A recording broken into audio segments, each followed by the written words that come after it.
Kisah nyata. Rina, janda TKW yang dinikahi majikannya sendiri. Hidup tak pernah memberi Rina kesempatan untuk bernapas panjang.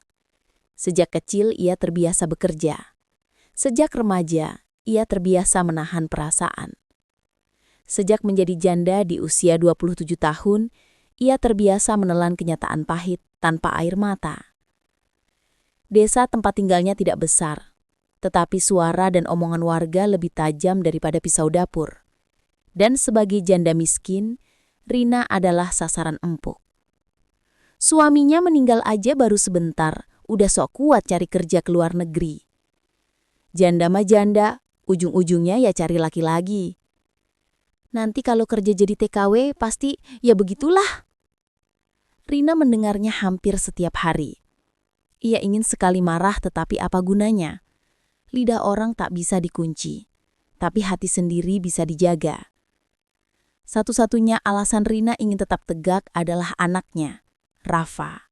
Bocah lelaki 7 tahun yang matanya selalu berkaca-kaca saat ibunya membicarakan soal keberangkatan.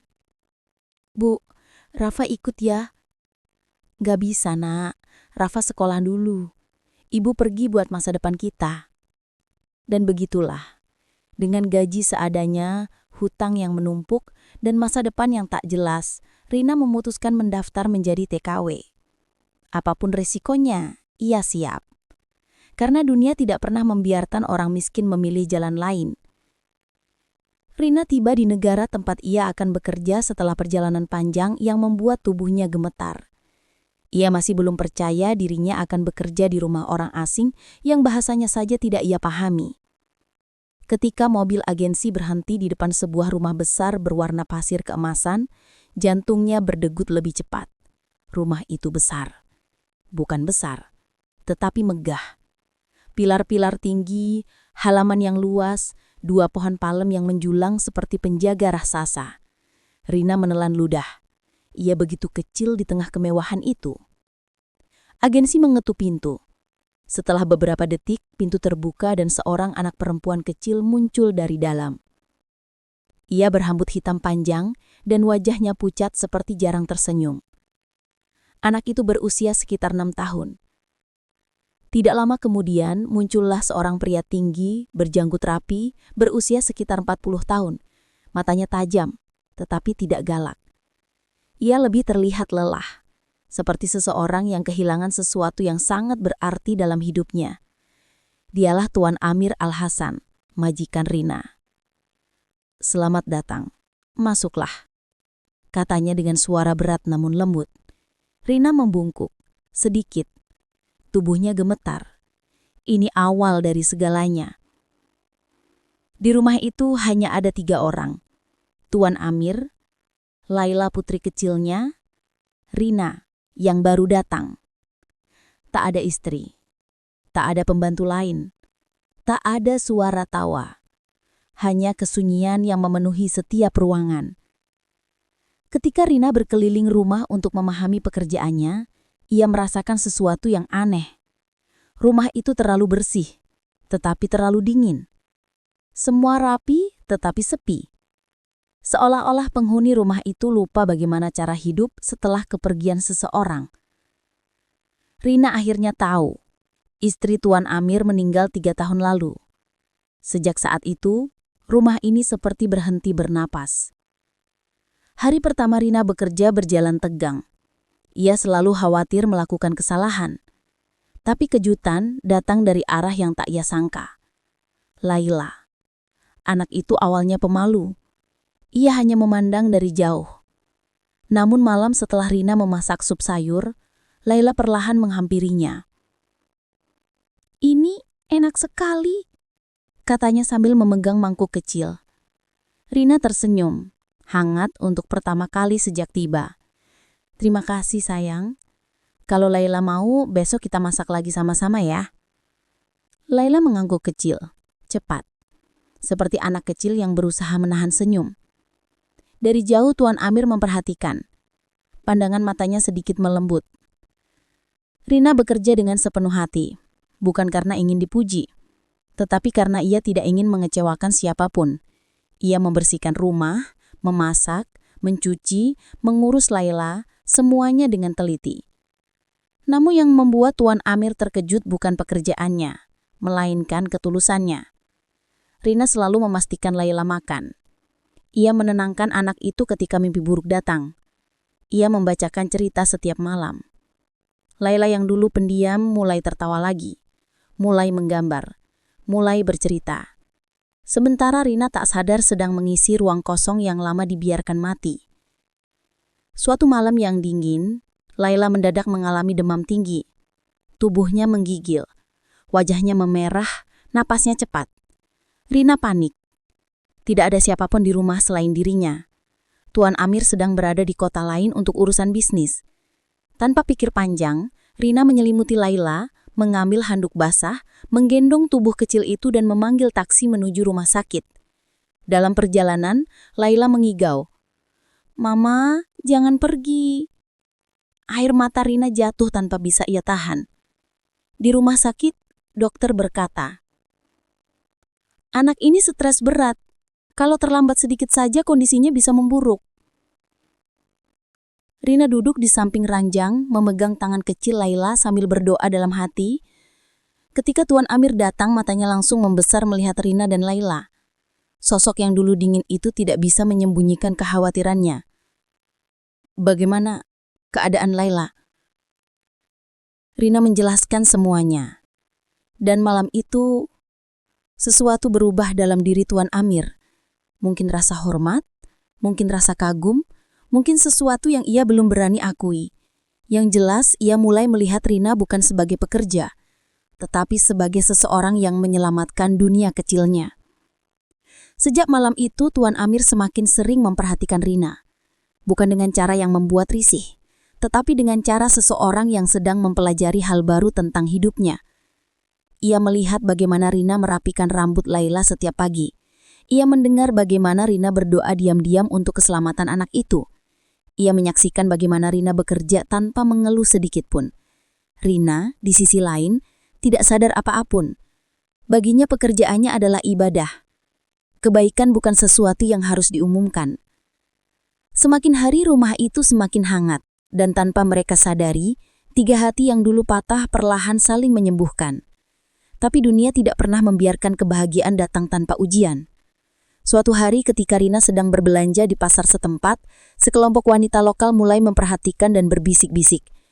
"Itu pembantu yang tinggal di rumah Tuan Amir, kan? Aku dengar Amir makin sering pulang rumah sejak ada dia. Hati-hati, nanti pembantu itu naik derajat." Rina menunduk. Ia tidak ingin masalah. Ia hanya ingin bekerja demi anaknya. Tapi gosip itu akhirnya sampai ke telinga ibu mertua Tuan Amir. Wanita itu datang ke rumah dengan langkah angkuh dan suara dingin. "Jaga jarak dari anakku. Ingat tempatmu. Kau di sini hanya sebagai pekerja." Kata-kata itu menusuk lebih dalam daripada yang ia kira. Rina menangis malam itu, untuk pertama kalinya sejak tiba. Tapi ia tidak sadar bahwa seseorang mendengar tangisannya. Seseorang yang hatinya ikut tersayap. Malam itu adalah malam yang tidak akan pernah dilupakan Rina. Setelah kedatangan ibu mertua Tuan Amir yang hanya datang untuk merendahkannya, Rina masuk ke kamar kecilnya memeluk bantal dan menangis dalam diam. Ia berusaha menutup mulut agar suaranya tidak terdengar.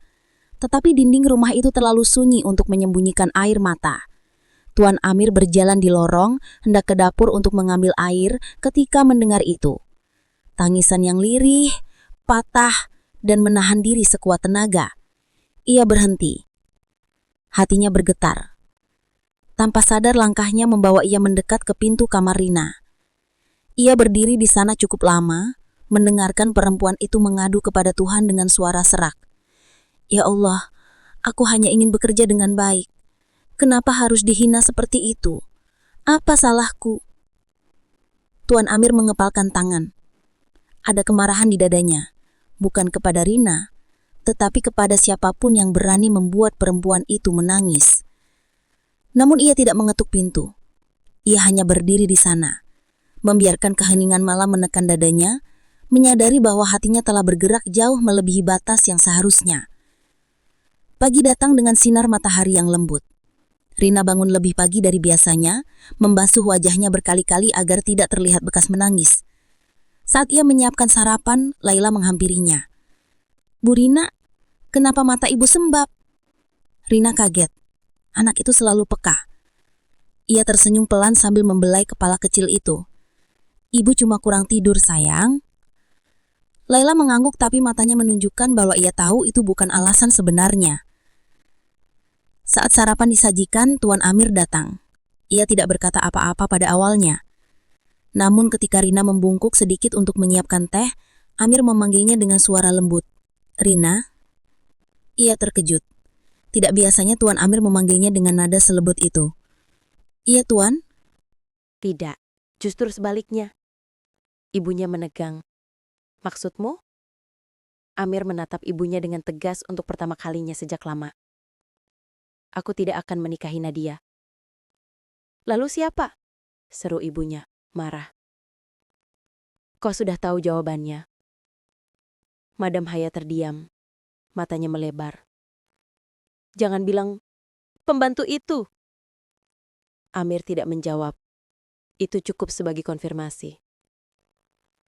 "Amir, kau sudah gila. Dia orang miskin. Dia janda. Dia bukan kelas kita." Amir berdiri dan berkata dengan tenang namun tajam. "Dia perempuan yang menyelamatkan hidup Laila. Dia yang membuat rumah ini hidup. Dia lebih berhati mulia daripada siapapun yang pernah tinggal di rumah ini." Ibunya terdiam, gemetar oleh amarah. "Aku tidak peduli statusnya," lanjut Amir. "Aku akan menikahinya." Dan keputusan itu mengubah segalanya. Angin musim dingin mulai berhembus di kota Riyadh ketika Laras bangun lebih pagi dari biasanya. Tubuhnya masih pegal setelah bekerja semalaman. Namun ada sesuatu yang berbeda pagi itu. Sebuah firasat yang membuat dadanya berdebar tanpa sebab. Dia mematut diri sebentar di cermin kecil yang menempel pada lemari kayu, tempat ia menaruh pakaian. Rambutnya diikat rapi, wajahnya pucat. Namun ada ketabahan yang terpancar dari sorot matanya. Hari ini, dia merasa sesuatu akan berubah. Dia tidak tahu apa, tapi hatinya mengetahuinya. Saat Lara sedang membersihkan ruang kerja Tuan Khalid, dia melihat sesuatu yang tidak biasa. Selembar surat resmi tergeletak di meja. Di pojok amplop tertulis, "Dokumen pendaftaran nikah, Departemen Kehakiman Arab Saudi." Tangan Laras langsung gemetar. Pendaftaran nikah? Dengan siapa? Jangan-jangan majikan ingin menikah lagi? Atau ini untuk salah satu kerabatnya? Dia mundur 3 langkah, berusaha menahan rasa ingin tahu. Tapi pintu mendadak terbuka. Tuan Khalid masuk sambil membawa berkas lain. Wajahnya terlihat tenang seperti biasa, tapi matanya menangkap amplop yang tadi dilirik Laras. Sesaat, dia terdiam. Kemudian, dia tersenyum samar. Senyum yang tidak pernah ia tunjukkan sebelumnya. "Khalid, kau penasaran?" Laras panik langsung menunduk dalam-dalam. Maaf Tuan, saya tidak sengaja melihat." "Khalid, tidak apa-apa. Memangnya salah jika kau tahu?" Nada suaranya lembut. Terlalu lembut untuk ukuran seorang pria yang terkenal dingin di kalangan para pekerja. Khalid berjalan mendekat, mengambil amplop itu, lalu meletakkannya kembali dengan sengaja di depan Laras. "Khalid, dokumen ini tentang rencana masa depanku." Laras hanya menelan ludah. "Khalid, aku tahu ini mungkin terdengar mendadak. Tapi aku ingin memastikan seseorang yang selama ini bekerja keras, menderita, tidak lagi sendirian." Dek. Kata-kata itu jatuh seperti hujan deras di padang pasir. "Laras, apakah Tuan hendak menikah?" Khalid menatapnya lama, dalam. "Khalid, Iya. Dan wanita itu adalah seseorang yang mungkin tidak pernah menyangka akan mendapat tempat di hidupku. Laras hampir tidak bisa bernafas. Jantungnya berdetak kacau. Tidak mungkin. Tidak mungkin dia sedang bicara tentang aku. Laras buru-buru menunduk dan melangkah mundur. Saya permisi tuan. Saya harus mengepel ruang tamu. Namun sebelum ia pergi, Khalid berkata pelan, namun jelas. Laras, apakah kau pikir aku tidak melihat perjuanganmu? Langkah Laras terhenti. Khalid, wanita sekuat kau, setulus kau, pantas mendapatkan lebih dari sekedar rasa hormat. Kau pantas mendapatkan kebahagiaan. Laras menutup mulutnya. Matanya panas. Dia tidak boleh menangis. Dia tidak boleh salah faham. Majikannya terlalu baik. Mungkin ini bahaya besar. Mungkin ia akan diusir kalau salah mengerti. Malam itu Laras tidak bisa tidur. Sebagian dari dirinya, ia merasa hangat. Tapi sebagian lainnya takut. Bagaimana dengan masyarakat? Bagaimana dengan kontrak kerjanya? Bagaimana dengan statusnya sebagai TKW dan seorang janda beranak satu? Dia menatap ponselnya yang sudah retak, satu-satunya aksesnya ke anaknya, Aisyah, yang jauh di Indonesia. Ada pesan dari ibunya. Nak, Aisyah rindu ibunya. Katanya kapan pulang? Dia tanya setiap hari. Hati Laras seperti diremas. Aisyah, ibu bekerja di tempat orang hanya untuk kau bisa sekolah. Ibu janji akan pulang. Tapi ibu takut, karena belum menabung cukup. Dia membalas dengan suara bergetar. Ibu akan pulang ketika semuanya siap. Tunggu ibu ya, nak. Air mata Laras jatuh diam-diam. Dia menatap ke langit-langit. Pikirannya kembali ke perkataan Tuan Khalid. Apa mungkin seorang pria seperti dia benar-benar memandangku? Padahal aku hanya pembantu. Janda pula. Dia memeluk bantal, dan akhirnya tertidur sambil menangis. Malam itu kediaman Tuan Khalid terbarengi Syahenyan. Ada ibunya hadir bersama Nadia, calon menantu pilihan keluarga dengan wajah merenung tak tahu sebab. Mereka duduk di ruang keluarga yang dimasak. Khalid masuk dengan berbahaya namun di belakangnya, ia membawa Laras yang terlihat bersih habis mandi dengan sebuah surat resmi di tangannya. Namun ada syakinah terpancar dari sorot matanya. Khalid memberikan surat itu kepada Nadia terlebih dahulu, kemudian menuju ibunya. Wajah Nadia menebalkan, namun mendatap menentang Khalid. Kemudian ketika ia memutuskan, kumpulan menantu datang mendekat. Nadia berdiri. Dengan wajah tegas ia menghadap Khalid dan Laras. Jangan pikir ini hari pertamamu menyangkalku. Berdirilah selagi menyangkal. Beberapa hari kemudian rumah besar itu kedatangan tamu, Naurah, mantan istri Khalid. Sosoknya elegan, namun wajahnya menyimpan kekecewaan yang dalam. Ketika melihat Laras, Naurah menatapnya dari ujung kaki ke kepala.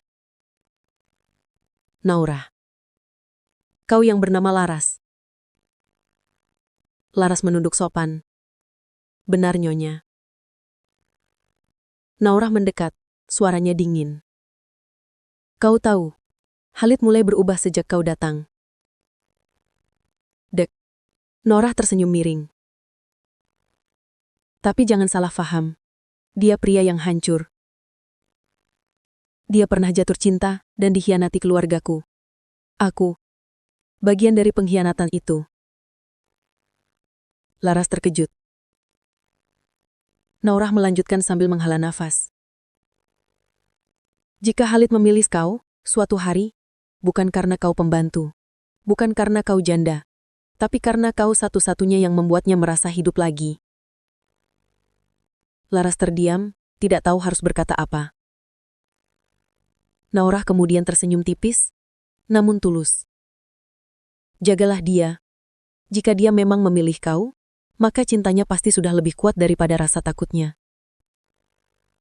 Ucapan itu membuat Laras bergetar. Malamnya, Khalid meminta Laras menemaninya di halaman belakang. Langit riat cerah, dan angin berhembus lembut. Laras berdiri canggung sementara Khalid menatap bintang. Tuan Khalid, dulu aku pernah mencintai seseorang. Tapi keluarga kami saling membenci. Pernikahan kami diatur dan akhirnya berakhir. Itulah mengapa ia tampak dingin, tertutup, dan menjaga jarak bertahun-tahun. Khalid menghela nafas panjang. Dia berdiri. Ketika aku melihat kau menangis diam-diam setiap malam, ketika aku melihat kau bekerja meski sakit, aku sadar kau memiliki hati yang tidak dimiliki orang lain. Laras memalingkan wajah. Air matanya menetes. Khalid. Laras, aku ingin memperbaiki hidupmu. Aku ingin kau tidak lagi takut. Aku ingin kau menjadi bagian dari keluargaku. Laras hampir jatuh tersungkur. Karena terkejut. Tuan, saya ini siapa? Saya TKW, Tuan. Saya janda. Saya tidak pantas di samping Anda. Khalid mendekat, suaranya tegas namun lembut. Tahu lebih pantas daripada siapapun yang pernah aku temui. Laras tidak langsung menjawab. Terlalu banyak luka masa lalu. Terlalu banyak ketakutan. Tapi malam itu, ia melihat sesuatu di mata Khalid. Kejujuran. Dan untuk pertama kalinya sejak ia menjadi TKW, ia merasakan... Jangan bicara seperti itu pada Laras. Ayahnya membalas. Apa kau sadar apa yang orang-orang bicarakan? Kau ingin mempermalukan keluarga kita? Khalid mengepalkan tangan. Saya tidak peduli apa kata orang. Saya hanya peduli pada wanita yang ada di depan saya ini. Laras menahan napas. Ayah Khalid menatapnya dengan tatapan berbahaya. Kau akan membawa masalah besar pada keluarga kami. Kemudian ia pergi, meninggalkan aura ancaman yang sangat nyata. Sejak itu, Laras tidak bisa tidur nyenyak. Ia takut. Takut kepada agen, takut kepada masyarakat, takut kepada keluarga besar Khalid. Takut karena ia mulai merasakan cinta, padahal statusnya hanya seorang pembantu. Dan yang paling menakutkan, akan ada badai besar yang akan menimpa hidupnya. Karena ayah Khalid bukan pria biasa. Ia memiliki kekuasaan, ia memiliki koneksi, dan ia bisa melakukan apa saja untuk memisahkan keduanya. Bahkan jika itu berarti mengirim Laras pulang secara paksa. Sejak kedatangan ayah Khalid, suasana rumah megah itu tak lagi terasa aman. Langkah kaki Laras kini lebih hati-hati. Nafasnya lebih pendek dan tidurnya selalu terbangun oleh mimpi buruk. Karena sesuatu dalam hati kecilnya berkata, bahaya sedang bergerak mendekat. Dan ia benar. Suatu sore, Laras pergi ke minimarket kecil di dekat gerbang komplek. Ia ingin membeli sampo dan susu untuk stok seminggu. Ketika ia keluar, ia melihat seorang wanita bercadar warna coklat, berdiri di dekat mobil dan menatap tajam ke arahnya. Wanita itu kemudian mengeluarkan ponsel dan memotret Laras diam-diam. Laras terkejut. Ada yang bisa saya bantu? Tanya Laras sopan. Wanita itu tidak menjawab. Ia justru memotret lagi dari jarak lebih dekat. Laras panik, langsung kembali ke rumah dengan tangan bergetar. Sesampainya di dapur, ia memegangi dada, mencoba mengatur napas. Kenapa mereka memotretku? Untuk apa? Apa mereka ingin melapor? Astagfirullah. Namun ia tidak sempat berpikir terlalu lama, karena yang menunggu di balik pintu jauh lebih buruk. Sore itu Khalid pulang dari kantor dan mendapati amplop dan panama di depan pintunya. Ketika ia membaca isinya, wajahnya berubah pucat dan tegang. Surat itu berisi foto. Laras sedang membawa tas belanja. Laras berbicara dengan pria kasir. Laras berjalan di taman sendirian. Dan di bawahnya terdapat tulisan, "Pembantu Indonesia itu tidak pantas berada di rumahmu. Dia mendekati semua orang. Malu untuk keluarga besar." Khalid mengerumukkan kertas itu dengan tangan bergetar. Ia bergegas ke dapur, di mana Laras sedang mencuci piring. Khalid, Laras, lihat ini. Laras menatap foto-foto itu. Wajahnya memutih. Ia merasa ingin muntah. Ini fitnah, Tuan. Demi Allah, saya tidak melakukan apapun. Air matanya langsung jatuh. Tubuhnya menggigil. Khalid memegang bahunya. Saya tahu. Saya percaya padamu. Tidak ada yang akan meyakinkanku selain diriku sendiri. Namun matanya menyimpan marah. Tapi ada seseorang yang ingin menghancurkanmu. Keesokan harinya Khalid menerima panggilan dari adik perempuannya, Amal. Ayah memanggil semua keluarga besar. Khalid langsung sadar. Ia tahu apa ini. Mereka ingin mengadili dia, mengadili Laras, dan ia harus datang. Di kediaman besar keluarga, puluhan anggota keluarga duduk melingkar. Paman, bibi, sepupu, semuanya menatap Khalid dengan pandangan penuh kritik. Ayahnya duduk di tengah, seperti seorang hakim. Khalid, kami mendengar rumor bahwa kau ingin menikahi pembantu. Desahan dan bisik-bisik terdengar di ruangan. Khalid tidak menjawab. Ia hanya menatap ayahnya dengan mata dingin. Ya Allah, kau pria terhormat. Bagaimana bisa memilih wanita rendah seperti itu? Keluarga kita akan dipermalukan di seluruh kota. Dia janda dan punya anak. Apa kau tidak punya malu? Komentar itu menusuk seperti pisau. Khalid mengepalkan tangan. Urat di lehernya menegang. Abdurrahman menatapnya dengan ancaman. Khalid, kau harus memilih keluargamu atau pembantu itu. Khalid berdiri perlahan. Sorot matanya berubah gelap. Saya sudah dewasa, dan pilihan saya bukan urusan siapapun. Ruangan langsung ribut. Abdurrahman menatapnya dengan ancaman. Jika kau menentang keluarga, maka kau bukan lagi putraku. Semuanya terdiam. Nafas Khalid terasa berat. Sakit. Namun ia berkata dengan suara yang tegas. Saya lebih memilih wanita yang jujur daripada keluarga yang menghakimi tanpa hati. Orang-orang terperanjat. Bibi-bibi membelalak. Paman-paman marah. Ayahnya berdiri dari kursi.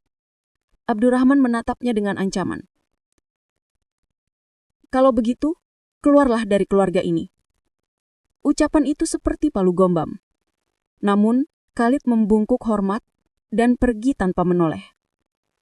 Ketika ia tiba di rumah, Laras berlari menghampirinya. Raut wajah Khalid cemas melihat wajah Khalid yang penuh luka batin. Tuan, apa yang terjadi? Kenapa wajah Anda begitu murung? Khalid menatap Laras dengan mata yang masih berkaca-kaca. Namun ia memaksakan diri tersenyum. Saya baik-baik saja. Laras menggenggam tangannya dengan hati-hati. Tuan, jangan bohongi saya. Khalid akhirnya menghela napas panjang, lalu mengatakan kalimat yang menghancurkan sekaligus menyatukan mereka. Saya diusir dari keluarga karena memilihmu. Laras membeku. Air matanya langsung jatuh deras. Tidak, tidak Tuan. Seharusnya saya pergi saja. Saya tidak ingin menghancurkan hidup Anda. Namun Khalid segera meraih kedua tangan Laras. Laras, saya memilih ini. Saya memilihmu. Dan saya tidak akan pernah menyesal. Laras menangis semakin keras. Apa saya pantas, Tuan? Apa saya pantas menghancurkan hubungan keluarga Anda? Khalid menggeleng pelan, menatapnya dalam-dalam. Kau tidak menghancurkan apapun. Kau justru membuatku sadar siapa yang sebenarnya ada di pihakku. Laras menutup wajah dengan kedua tangannya. Tubuhnya gemetar. Dan untuk pertama kalinya, Khalid memeluknya bukan sebagai majikan, bukan sebagai penyelamat, tapi sebagai seorang pria yang sudah jatuh cinta. Namun saat keduanya akhirnya saling mendekat, ada satu ancaman besar yang tidak mereka ketahui. Ayah Khalid tidak tinggal diam. Ia memanggil seorang pria dewasa berwajah keras, berseragam putih. Pria itu berkata, "Apa yang harus saya lakukan, Syekh?" Ayah Khalid menjawab dengan dingin, "Pisahkan mereka, dengan cara apapun." Lalu ia menyodorkan sebuah berkas. Ini informasi lengkap tentang Laras, termasuk di mana anaknya tinggal di Indonesia. Pria itu tersenyum miring. Baik, Syekh. Saya akan mengurusnya. Dan disitulah petaka benar-benar dimulai. Rumah yang dulu terasa seperti tempat perlindungan, kini berubah menjadi benteng kecil yang dikepung dari berbagai arah. Sehari setelah konflik keluarga besar, Khalid mulai berubah. Tidak dalam arti buruk, justru ia menjadi lebih protektif. Lebih tenang namun selalu tampak waspada. Seolah ia tahu sesuatu. Sesuatu yang belum ia sampaikan pada Laras. Dan itu benar. Pagi itu, Laras hendak membuang sampah keluar pagar rumah. Udara masih sejuk, matahari belum tinggi. Saat ia meletakkan kantong sampah, ia melihat seorang pria berpakaian citra petugas kebersihan berdiri beberapa meter dari pintu gerbang. Ia tampak biasa saja, kecuali tatapannya terlalu lama, terlalu lulus, terlalu mengawasi. Laras merinding. Ia menunduk dan berjalan cepat kembali ke rumah. Namun sebelum ia masuk, pria itu berkata pelan, nyaris berbisik. "Anakmu, Aisyah bukan?" Laras terhenti seperti disambar petir. Darahnya mengalir beku. Ia menoleh perlahan. Pria itu tersenyum sinis, mencabut maskernya sedikit. "Kau jauh di sini. Tapi kami tahu di mana keluargamu berada." Laras menutup mulut dengan tangan. Tubuhnya gemetar. Ia ingin berteriak namun suaranya tak keluar. Pria itu melanjutkan, "Jangan buat Tuan Syekh marah. Kau tidak akan suka akibatnya." Lalu ia pergi begitu saja. Seolah yang ia katakan hanyalah basa-basi. Tapi itu bukan basa-basi. Itu adalah ancaman. Ancaman paling gelap yang pernah Laras terima. Ia masuk ke rumah dengan langkah gontai. Pundaknya bergetar. Di kamar kecilnya ia menangis tanpa suara.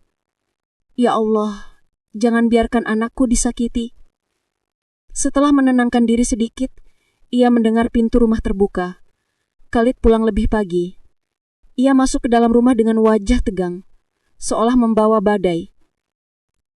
"Khalid, kamu di mana?" Laras keluar dari kamarnya. Wajahnya masih sembab. Khalid langsung menyadarinya. "Ada yang terjadi?" Laras menggigit bibir. Ia ragu karena takut jawaban itu justru memperburuk keadaan. Namun Khalid menatapnya begitu dalam, begitu serius. "Jangan sembunyikan apapun dariku. Saya harus tahu." Dan Khalid bersumpah, ia tidak akan membiarkannya. Sementara itu, Laras diam di rumah, menunggu Khalid. Ia duduk di lantai kamar, memeluk lutut, dan menatap foto kecil Aisyah. "Maafkan Ibu, Nak. Ibu hanya ingin masa depanmu lebih baik, bukan begini." Setelah bermenung lama, ia mengambil napas panjang. Ia memutuskan sesuatu. Ketika Khalid pulang, ia sudah berdiri menunggunya. Wajahnya tenang, tapi matanya kosong. "Maafkan Ibu, Nak. Ibu hanya ingin masa depanmu lebih baik, bukan begini." Setelah bermenung lama, ia mengambil napas panjang. Ia memutuskan sesuatu. Ketika Khalid pulang, ia sudah berdiri menunggunya. Wajahnya tenang, tapi matanya kosong. "Maafkan Ibu, Nak. Ibu hanya ingin masa depanmu lebih baik, bukan begini." Setelah bermenung lama, ia mengambil napas panjang. Ia memutuskan sesuatu. Ketika Khalid pulang, ia sudah berdiri menunggunya. Wajahnya tenang, tapi matanya kosong. "Tuan, izinkan saya pergi. Izinkan saya pulang. Sebelum keadaan semakin buruk." Khalid memejamkan mata. "Aku tahu kau takut. Tapi pulang bukan solusi. Ini bukan tentang saya. Ini tentang anak saya. Aisyah tidak boleh terluka. Dia tidak salah. Jika saya pergi, semuanya selesai." Khalid menatapnya lama, lalu berkata, "Laras, apakah kau pikir aku rela membiarkanmu pergi?" Air mata Laras jatuh lagi. "Tapi jika saya tetap di sini, Anda yang akan kehilangan segalanya. Bahkan mungkin keselamatan Anda." Khalid mendekat, menatapnya dalam-dalam. "Kita akan melawan ini, bersama." Laras menggeleng lemah. Kadang, cinta tidak cukup untuk melawan dunia. Khalid tersenyum getir. "Kalau begitu, aku akan melawan dunia sendiri. Dan untuk pertama kalinya, Laras menyadari bahwa pria itu bukan hanya menyayanginya. Ia mencintainya. Benar-benar mencintainya. Malam itu, ketika Laras mencoba tidur, telepon rumah berdering. Laras mengangkatnya dengan tangan gemetar. Dari seberang, suara pria misterius itu terdengar. "Ibu Laras, bagaimana kabarmu? Anakmu baru saja pulang sekolah. Sendirian." Laras terhenti. Napasnya hilang. "Kami sedang mengawasinya." Laras menjatuhkan ponsel. Tubuhnya jatuh berlutut. Ia menangis histeris. Suara teriakannya membuat Khalid yang baru saja keluar dari kamar mandi berlari menghampiri. "Laras! Laras! Ada apa?" Laras gemetar tak terkendali. Memeluk Khalid erat-erat. Dengan suara patah-patah, ia berkata, "Tuan, mereka mengikuti Aisyah." Khalid membatu. Matanya berubah gelap. Gelisah. Marah. Membara. Ia tahu pertarungan mereka telah berubah. Ini bukan lagi tentang cinta. Ini tentang nyawa. Khalid memegang wajah Laras, menatapnya tegas. "Dengarkan aku. Kita tidak akan lari. Kita tidak akan menyerah. Kita akan ambil langkah pertama untuk melawan." Laras terisak. "Tapi bagaimana?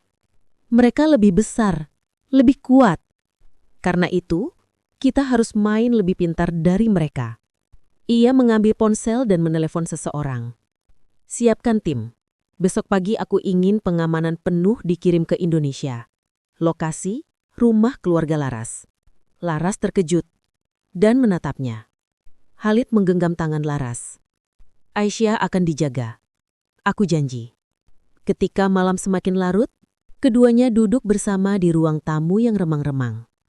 Tak ada suara selain detik jam dan isak yang perlahan mereda. Untuk pertama kalinya, Laras bersandar pada bahu Khalid tanpa rasa bersalah. Dan di ruangan sunyi itu, Khalid berkata pelan, "Aku tidak akan membiarkan siapapun menyentuh wanita yang kucintai." Laras terdiam. Ia tidak membalas, tapi air matanya berbicara. Malam itu Dubai seperti berhenti bernafas. Lampu-lampu kota bersinar, tapi di dalam rumah besar keluarga Al-Hamzah, badai yang jauh lebih gelap sedang menunggu. Aisyah berdiri di balkon kamar barunya, memandang ke bawah, ke halaman penuh lampu taman yang tertata rapi. Dulu, ia hanya memandang taman itu dari jauh sambil membersihkan jendela. Kini, ia berdiri sebagai istri dari laki-laki yang paling ia hormati dan cintai. Tapi kebahagiaan ternyata bukan akhir dari perjuangan, justru awalnya. Setelah pernikahan mereka, banyak pelayan lama yang diam-diam menjauhi Aisyah. Tidak ada yang berani terang-terangan menentang, karena semua tahu betapa kuatnya posisi Said di keluarga itu. Tapi bisikan-bisikan tetap terdengar. "Dia cuma pembantu. Bagaimana bisa jadi nyonya rumah? Majikan kita pasti hanya kasihan. Perempuan itu pasti mengincar harta." Aisyah mendengar semuanya. Ia tidak marah. Ia hanya sedih. Sebab kata-kata itu adalah suara yang pernah ia ucapkan pada dirinya sendiri. Said memeluknya dari belakang malam itu. "Aku tahu ada yang mengganggumu," katanya lembut. Aisyah menggeleng. "Aku hanya takut tidak pantas berada di sini." Said memutar tubuhnya, menatap mata Aisyah dalam-dalam. "Yang membuat rumah ini hidup adalah kamu. Kalau ada yang bilang kau tidak pantas, berarti mereka belum mengenalmu." Tapi Aisyah tahu, cinta tidak cukup menghadapi badai besar. Karena badai itu datang bukan dari pelayan, melainkan dari keluarga Said sendiri. Pagi itu, mobil mewah hitam berhenti di halaman depan. Dari sana turun seorang wanita berusia 60 tahunan dengan pakaian elegan, sorban mewah, dan tatapan yang tajam seperti baja. Ibu Said. Wanita yang selama ini tidak setuju dengan semua perempuan yang Said dekati. Dan dia datang tanpa memberi kabar. Ketika melihat Aisyah, ekspresinya berhenti. Menatap dari atas ke bawah, menghitung, menilai, menghakimi. Aku dengar kau menikah, katanya pada Said. Ia bukan bertanya, mengkonfirmasi. Said menatap Aisyah dengan lembut sebelum menjawab. Iya, Ibu. Ini istriku. Aisyah. Ibu Said menoleh ke arah Aisyah. Tatapannya dingin, seolah menyeberangi tembok yang tak terlihat. Jadi kaulah yang membuat anakku menikah diam-diam? Aisyah menunduk sopan. Maafkan saya, Bu. Semua ini bukan rencana saya. Said, berani sekali kau menyebut namanya begitu dekat? Potong Ibu Said tajam. Seolah Aisyah hanyalah debu. Said langsung berdiri di depan Aisyah, separuh memblokir pandangan ibunya. Ibu, jangan salahkan dia. Aku yang mengejarnya. Aku yang memilihnya. Aku mencintainya. Tapi Ibu Said tersenyum kecil. Senyum yang penuh ancaman. Kita lihat. Apakah pernikahan ini bisa bertahan tanpa sepengetahuanku? Di balik kata-kata itu, ada sesuatu yang membuat Aisyah merinding. Seolah ini bukan sekedar penolakan, melainkan peringatan. Beberapa hari setelah kedatangan Ibu Said, banyak hal berubah. Rumah yang biasanya tenang mendadak penuh tekanan. 3 pelayan baru datang, pilihan Ibu Said. Tiba-tiba, jadwal Aisyah dikontrol. Jam makan, jam tidur, jam kegiatan, bahkan apa yang boleh dan tidak boleh disentuh. Aku istrimu, bukan anak kecil, kata Aisyah suatu malam.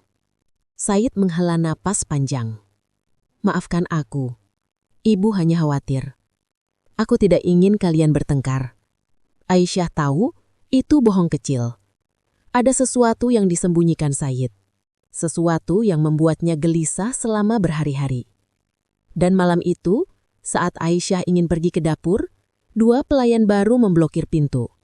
Maaf Nyonya, Ibu Said meminta Anda tetap di kamar.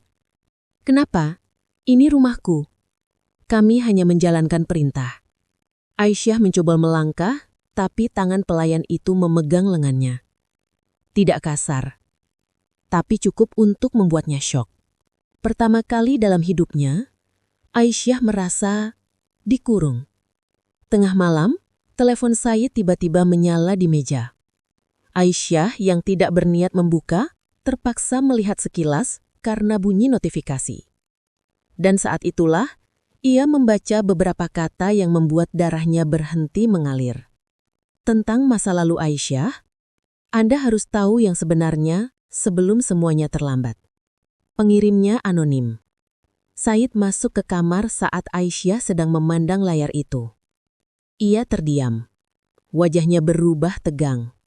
Aisyah, itu bukan sesuatu yang perlu kamu lihat. Aisyah mendekat. Apa maksudnya? Siapa itu? Apa yang mereka bilang tentang aku? Said memegang kedua bahunya. Aku sudah tahu masa lalumu. Aku menerima semuanya. Kau tidak perlu takut. Tapi kenapa ibumu bersik?